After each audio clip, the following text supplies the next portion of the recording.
Assalamualaikum warahmatullahi wabarakatuh. Jadi di sini saya akan menjelaskan singkat materi tentang kerajaan-kerajaan Islam di Indonesia. Pertama, kesulitan saya dalam memahami materi ini adalah adanya tumpang tindih waktu, juga pewarisan kekuasaan dan perbedaan fokus yang seringkali berpindah dari fokus satu ke fokus yang lain. Munculnya dari kerajaan-kerajaan Islam yang ada di Indonesia sendiri diawali dari 4 teori utama, kemudian penyebarannya yang pertama dari jalur perdagangan, kemudian ulama, dan perkawinan yang ada. Kemudian dari hal-hal itulah muncul kerajaan-kerajaan Islam menggantikan politik keafisienan politik dari kerajaan-kerajaan Hindu-Buddha sebelumnya. Kerajaan Islam pertama di Indonesia. Kerajaan Islam pertama di Indonesia sendiri yang diakui adalah Kerajaan Samudra Pasai yang berdiri sekitar tahun 1267 Masehi, yang didirikan oleh Marah Silo atau Sultan Malik Asal. Kerajaan ini menjadi pusat perdagangan internasional penting karena lokasinya strategis, maju dalam ekonomi, pendidikan, agama, dan meninggalkan banyak peninggalan seperti makam raja dan koin dirham emas yang menjadi alat tukar pada masa itu. Perkembangan kerajaan Islam di Pulau Jawa. Perkembangan kerajaan Islam di Pulau Jawa diawali oleh berdirinya kerajaan Demak yang didirikan oleh Raden Fatah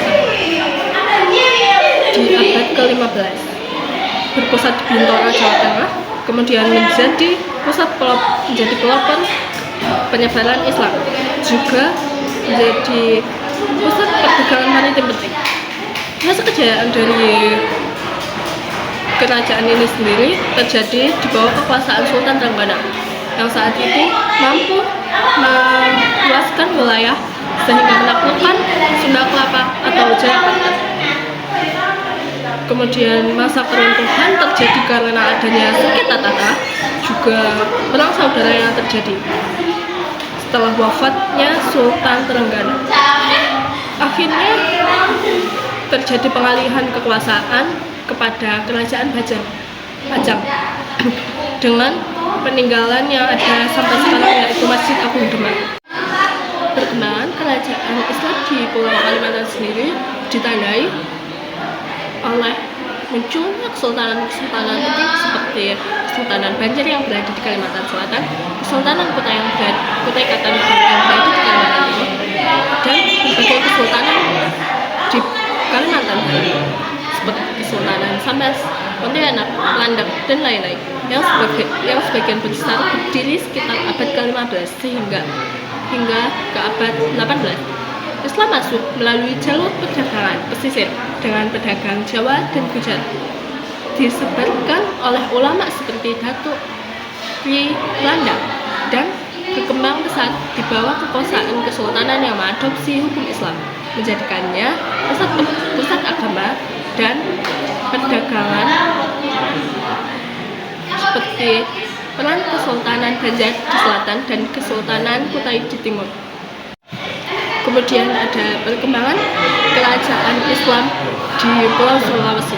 Perkembangan kerajaan Islam di Sulawesi ditandai masuknya Islam melalui perdagangan maritim sekitar abad 15 hingga 17 yang dibawa pedagang Arab, Gujarat, Malaka, dan ulama seperti Datuk Ri Bandang dengan Goa Talo sebagai pusat utama resmi Islam 1605.